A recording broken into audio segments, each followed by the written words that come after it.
Hey Gunston League, this is Mr. Day, your site coordinator. So I sat down for a career interview with Pops Mensah-Bonsu, who is currently the general manager of the Capital City Go-Go in Washington, D.C. In our interview, we talked about his experiences and the journey that led him to where he is today, and how we can relate some of those experiences to what it's like being a student. I think we had a really good conversation, and I hope you all enjoy. All right, hey everybody, this is Mr. Day here. I'm sitting down with Pops Mensah-Bonsu. And first of all, Pops, I want to thank you so much for speaking with me today. Now, for the students tuning in to this career interview who may not know, you attended and played basketball at George Washington University for all 4 years, went on to play for numerous NBA teams, including the San Antonio Spurs, the Toronto Raptors, as well as many teams throughout the European nations. Now you've returned here to Washington, D.C. as general manager of the Capital City Go-Go, who compete within the NBA's G League. That's probably one of the best intros and bios I've heard myself in a while. So yeah, you summed it all up really, really easily for sure. That's all right, happy to do it justice. My career, my life for sure. Yeah. So I want to jump right in. I want to start by touching on your current position as the general manager of the Capital City Go-Go. So I understand a great amount of prep goes into what becomes what we see as a single basketball game. Now, if I or a student were to shadow you, what is the process or some of the things that we would observe from you as general manager? So I'll give you what the day in the life of GM is on a game day. So for me, I get to the gym around 9:30, go into my office, check with all my staff first. Got to make sure that everybody is in good spirits and, nobody needs anything, outside of work. Then touch base with them in regards to, excuse me, sorry.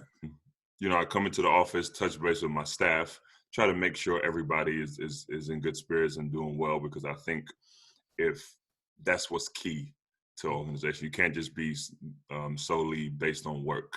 Everybody has to be in good mental and emotional standing, and I think that allows for better productivity and efficiency. So I check with them in that regard. Then I go to my office, check my emails, make sure there's no anything I need to take care of at that moment in time. And then from there, I go to the court. We usually have a shoot around of practice around 10 or 11 o'clock. And, I always interact and touch base with the coaches and the players, just to make sure that they're ready to play and, in tune with the goal at hand. Do that, watch shoot around. The players usually go home, get some rest, take a pregame nap. For me, the day keeps going on. Interacting with the Wizards front office, their staff, making sure they don't need anything from me in that regard, and usually speaking to agents and, checking with the G League office to make sure that there's, because G League is such a revolving door and there's so many moving parts that we always lose players to getting called up, lose players to the Wizards signing them. And we really have to, be on top of available players. So we're always just checking the market and checking the ticker to make sure that there isn't any players that we could potentially sign. Once that's done, you usually have a couple hours before the game. I usually go home, relax and try to recuperate and, put my suit on, then head back to the gym for the game. I kind of repeat everything I just did, but I do it with an arena staff. I check with all the security. I check with all the building staff and the support staff to make sure everybody's doing well and just, interact with people in that regard. And, usually it's I touch base with the other team. I talk with the opposing GM coach, if I know some of the players, may interact with them briefly and, get ready for the game. And during the game, I usually like to, I would sit with one of my assistant GMs or by myself, because I like to focus in on what's going on. And if I'm scouting or just, making sure that our team is performing at their best, I always like to make sure I'm focused on that. So that's pretty much a day in the life of what I go through as a GM on a game day.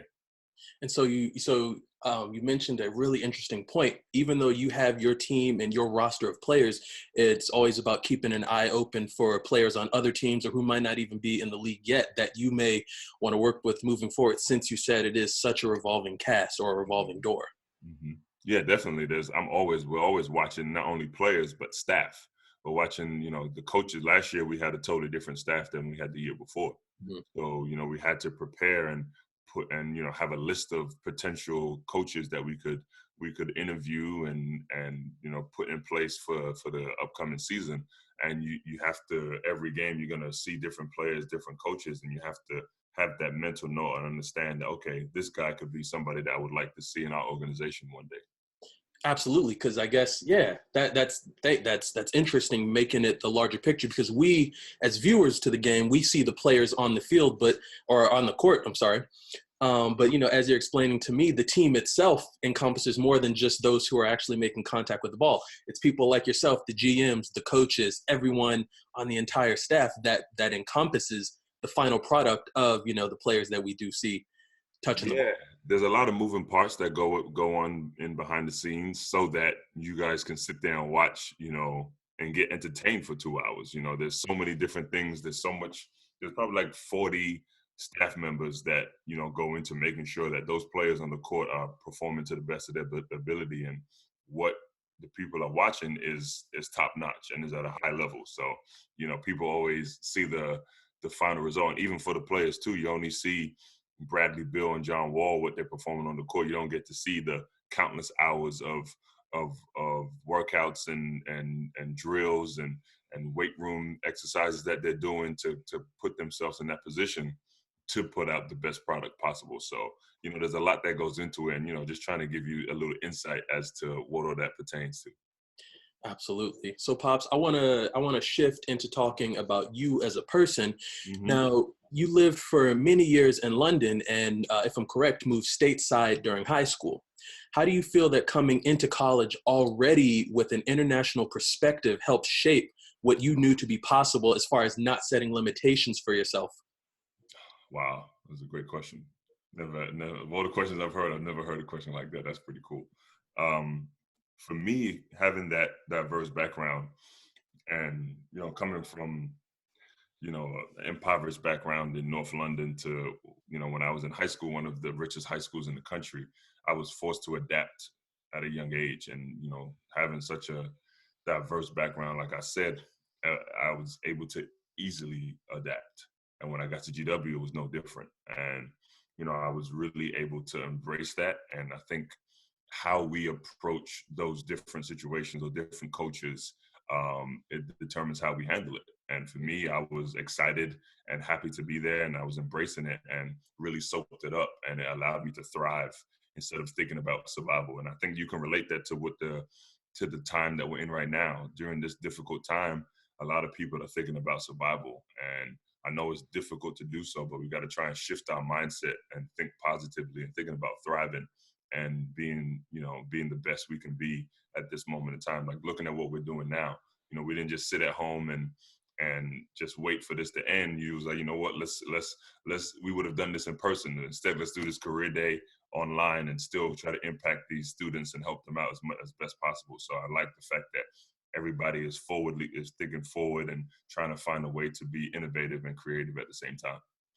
Absolutely. So I also saw in previous interviews that you've done, I've seen you speak about how you feel that you may have gotten a late start as far as when you began to take the game of basketball seriously. And I believe you said it was around age 16 after you moved to the States that so I wanted to jump in and talk about the importance of pushing through when we feel like we've gotten a late start to whatever the endeavor is, and the times that we begin to compare ourselves to others, because I think that's applicable to many facets of life, no matter what the endeavor is that we might be going through.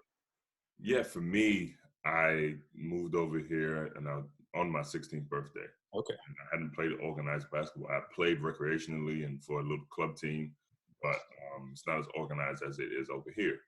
And once I came over here and realized that basketball was going to grant me an opportunity to not only get an education, but maybe even one day become a professional athlete, I kicked that I kicked that window of opportunity wide open. And I always knew starting 8 to 10 years after a lot of my peers, I was going to be forced to play catch up. So I was like, what is the best way to play catch up? Work twice as hard as everybody else.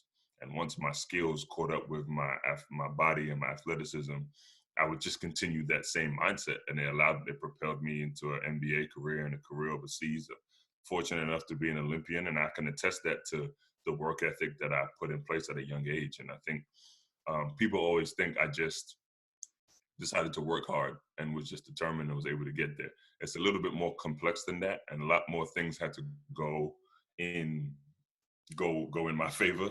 But also that mindset, whether it is some people, everybody wants to, has a dream or a passion. For me, I wanted to make the NBA.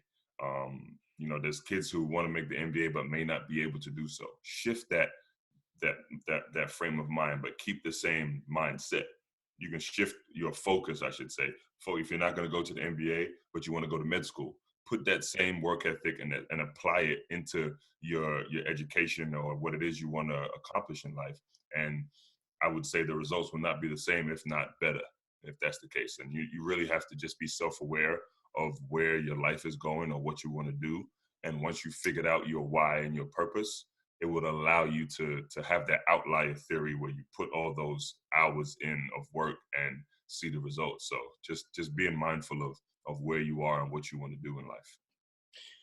Yes, yeah, I love that. And speaking about purpose, now I'm going to quote you on your documentary, which is available now via No Mercy. Yeah. You said, "I wasn't put on this earth to play basketball.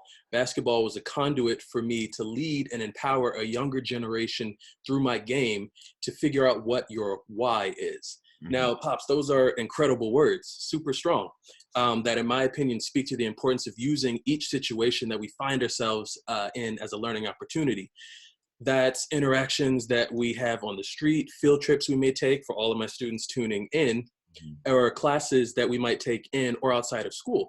Now, whether it's an experience that we enjoy or not so much, I think it's important that we have to find something to hold on to carry us moving forward, like you were just saying. Is that accurate at all to your thoughts? Yeah, I mean, for me, the documentary and that one line, it didn't dawn on me until I would say recently, that when someone asked me about being successful on this side of the game and all the stuff I was able to accomplish at a young age, I thought they didn't mention anything about my basketball career. Mm-hmm. They were just talking about how at 36, you've been able to work for one of the best teams in sports in San Antonio and been a scout there for 2 years, worked for the Players Association. Now I'm a general manager leading the organization in my mid-30s. And it was like a lot of those things don't happen to people in a lifetime. And you've been able to accomplish this, having been retired for a few years. And that's when I realized, like you said, I realized my purpose. I always wanted to be, a 10, 15-year pro in the NBA to be a all-star, make hundreds of millions of dollars. And, like I referenced in the documentary, and empower and inspire a younger generation through my play on the court. Mm-hmm. When those things didn't happen that way, I was, for all intents and purposes, I was a journeyman. And people usually look down on those guys because they don't ever stick anywhere. I played 11 years and I played for 18 different teams. Mm-hmm. And people ask me what I've done different. I tell them not one thing, because me playing for 18 teams and becoming a journeyman is why I'm able to sit here in front of you today.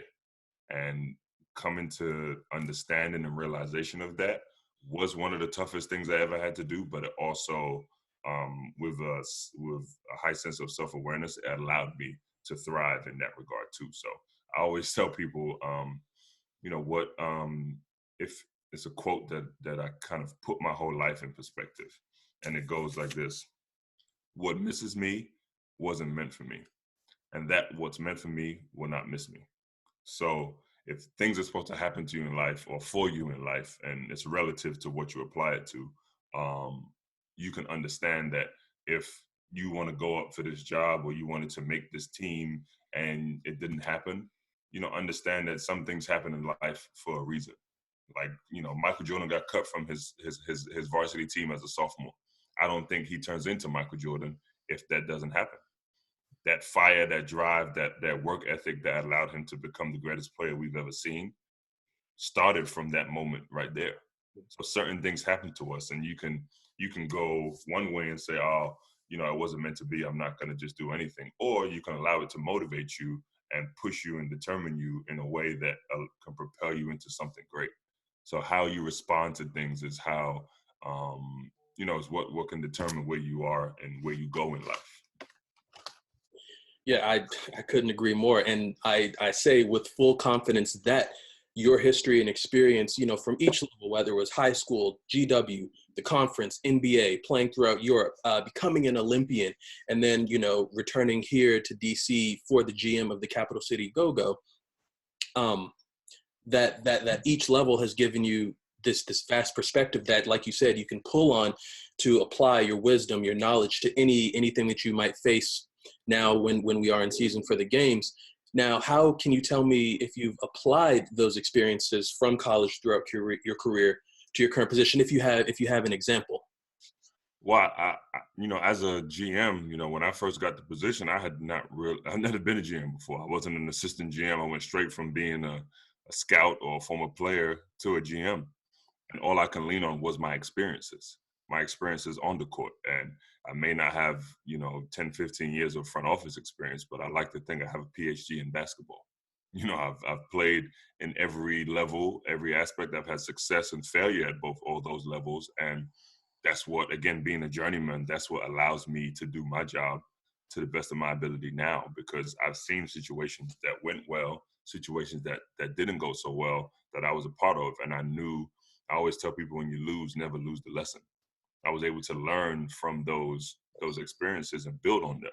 Now, as a general manager and as a leader of an organization, I allow my testimony to be, my staff and my players' test.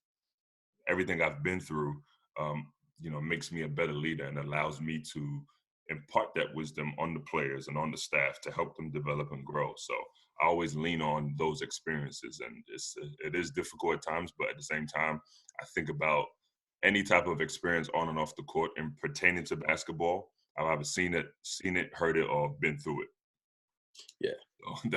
So that's where I hang my hat on. That's what I base my leadership style on.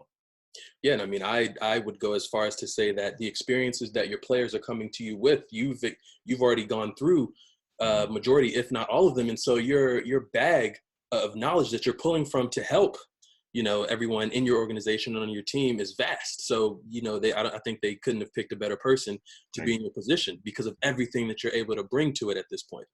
Thank you. I appreciate that. Yeah. So if you would take me back to Pops as a student in grade school, can you tell me a little bit about your mentality at that point? How did you go about setting goals for yourself and to keep pushing in your life as it related to your eventual career? Oh, as a kid, I was like most kids who, played sports. They just only really wanted to play sports. Mm-hmm. But it was at a young age that I realized if I didn't focus in the classroom, I wasn't going to be able to play sports. My parents are very strict. They're disciplinarians. I ran track, played soccer, played basketball, and the moment it started to affect my grades, my dad would cut me off and say, "You can't play any of those sports until your grades, begin to go back up." And I couldn't believe it at a 12, 13-year-old. Like I didn't have sports. I didn't have what I loved with me, but I understood there's a discipline and a sacrifice you have to make if you want to be able to play a sport, if you want to achieve something. Mm-hmm. So luckily I realized at a young age that if I applied myself in the classroom, then I'd be able to live out my dreams as an athlete, whatever the case may be, or even just get to play in school. And, when he took that away from me, it allowed me to open my eyes, and I was able to understand that education and sports go hand in hand. For me, I don't be eligible in high school without my education. I don't get to go to college without getting the proper score. GW is a difficult school. Like, it wasn't one of those schools where you can just show up and get a scholarship. Like, I had to qualify and get into, get the proper SAT score and have the proper GPA. And then when I got there, it was really difficult too. And I think, I tried to leave school early to go to the NBA. And first thing my mom and dad said, "What about your degree?" I ended up coming back and getting that degree. And not a lot of people know, but I've had 10, 11 surgeries over the course of my career. Every time I was on that operating table, I was looking at the ceiling, trying to figure out what I was going to do with my life. And my only reassurance was, I have a degree. I've got a good network. I've met a lot of people. I've been respectful and with that degree, I can achieve a lot more for a longer period if my career were to end today.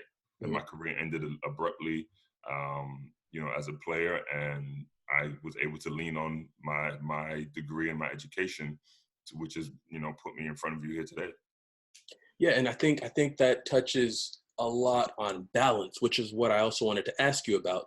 So I'm curious about what the act of balance looked like for you as a student, as well as into your career, um, even into today, whether it being past academics, just whether personal life, professional life, as far as the bigger picture of what you are trying to achieve as a personal person. So can you tell me about channeling your ambition into each aspect of your life to achieve those aforementioned goals? Like you mentioned, each time you were on the operating table, you really got introspective of what is it that I could do next. So I want to know what your thoughts are on balancing, whether it's your current endeavor, what you have in your bag of tricks and experiences, and how you, morph the two moving forward. Wow. For me, you said a couple of things. Could you repeat the first part of the question again, please? I'm sorry. Absolutely. So the act of balance, Okay. whereas what you're doing in this moment, and what you could do next, just in case you have to pivot. For me, it's time management. Time management is one of the most difficult things to manage. Once I was a player, even in college, you have to think about it. We used to wake up at 5 a.m. to do conditioning drills. We would, work out. And then by the time we was done at 6, 7 a.m., I'd have to shower quickly and get ready to go to my first 8 a.m. class. From there, I'd have 2 classes, try to quickly grab some lunch, and then go to practice for 2 or 3 hours. After that, come back, shower again, get another meal in, then go back to 1 or 2 classes at night. And then after that, I'm a 18, 19, 20-year-old kid who wants to be social. So I have to figure out how social can I be with understanding that I need to get my rest and I need to, do my homework and, for 3 or 4 classes and still try to live my life at the same time. And it's a sacrifice. It's a sacrifice that we make as athletes and as student athletes, I would say, that what is it that you want in life? And that's what's going to allow you to sacrifice. For me, discipline is doing something you may hate, but doing it like you love it. So Absolutely. I trust me, I don't like getting up at 5 o'clock in the morning, but I did it because I knew it was going to afford me the ability to live out my dreams. Even now, I still try to play now, and I still wake up at 5 o'clock in the morning because it's become a habit. And I know if I still want to play and enjoy the game, that's the only time I can do it. So it's a sacrifice. I go to bed early enough to get, adequate sleep and wake up and, play with some of my guys and, we'll play, and then I come back, clean up, and then I'm in a suit again, ready to go back to work. And, instead of trying to do it in the middle of the day or, after work when I could be with my family and stuff, I do it when, people least expect it. And that's when, those are sacrifices that we have to be willing to make. It's all about what motivates you and why you want to sacrifice these things. And for me, is I still love the game. I still love to play. My career ended earlier than expected, so I still feel like I have a lot left to give the game, and I get out that competitive edge when I do play now. But it's all about the sacrifice. For me, the balance is about the sacrifice. What are you willing to sacrifice to make sure you're taking care of your responsibilities? Yeah. I like that. So it sounds like you're saying time management, sacrifice, and keeping a clear goal of what it will take in order to achieve that point on the target, if you will. Exactly. Yeah. So with your current position being one of leadership combined with your vast perspective, can you tell me about some of the motivations that you find as GM to bring forth the strongest team, both on the court and behind the scenes? Because I feel like the two are linked. Motivation is as a player. When I was a player, I tried to be the GM that I would have loved to have played for. And I tried to be a GM that staffers or employees would love to work for. So I continue every time, I'm asked a question about this, it's always about my experience. I always lean on like I said, my vast experience of playing. And I always try to apply that in every way, shape, or form, or any situation I've been in to something that may occur on this team. Whether it's on the court or off the court, I always lean on my experiences to better serve me. If not, I look to mentors or to leadership or guidance from people whose opinion I value and have helped me along the way. So, I'm that for a lot of people too. But I also, we all need mentors. We all need guided leadership and guidance, and that's what I try to use when it comes to my experience and helping, my staff and players. Absolutely. So I want to leave our students who are tuning into this with some advice from you on what you feel it takes to find a career that just makes you happy. It starts with a foundation. What is it that you're passionate about? I know they're middle schoolers and they're young, but at some point in time in life, it's gonna dawn on you that you're passionate about sports, you're passionate about music, entertainment, you're passionate about, education, you're passionate about being a doctor. When you find out again, it goes back to what I was saying about what your why is and your purpose. Once you figure that out and figured it out in life, and trust me, these kids are young. I didn't figure it out till I was a little bit older. Once you figure out what that is, that's when your life begins. And that's when you start to understand, okay, this is what I'm working towards in life. And the journey is always better than the destination. What you go through is going to allow you to understand why you're going to do it. It's going to allow you to, your goal is going to allow you to understand why you're going to do it. So if you want to be an NBA player or you want to be a doctor and you're going to have to stay up till 2:00 in the morning studying, or, you want to do whatever. It's those sacrifices that someone once told me is going to make for a better book. You're working hard and you're applying yourself in all these different ways, and you're tired and you don't want to work. And one day, it's going to come to fruition. You're going to look back and be like, those were the defining moments, and those are the things that allowed me to be in this position right now. Absolutely. Absolutely. So Pops, I want to thank you again for sitting down with me and, having this little chat. And I want to wish you continued wellness in all things moving forward. I know we're all just trying to figure it out right now. Definitely, man. I appreciate that. Again, like I said, I was jumped at the opportunity to do this. I would have loved to have done it in person, but we'll eventually have time to do that. And hopefully when the season starts and everything gets back to whatever the new normal will be, Right. We got to get students out to a game and give them a chance to see what it's like behind the scenes, as well as experiencing the game too. Absolutely. I look forward to seeing you again in person and, bringing some students along to do just that. Thank you, man. Thank you very much, Darrien. This was amazing. Absolutely. So for Communities and Schools and Gunston Middle School, this has been Darrien Day with Pops Mensah-Bonsu.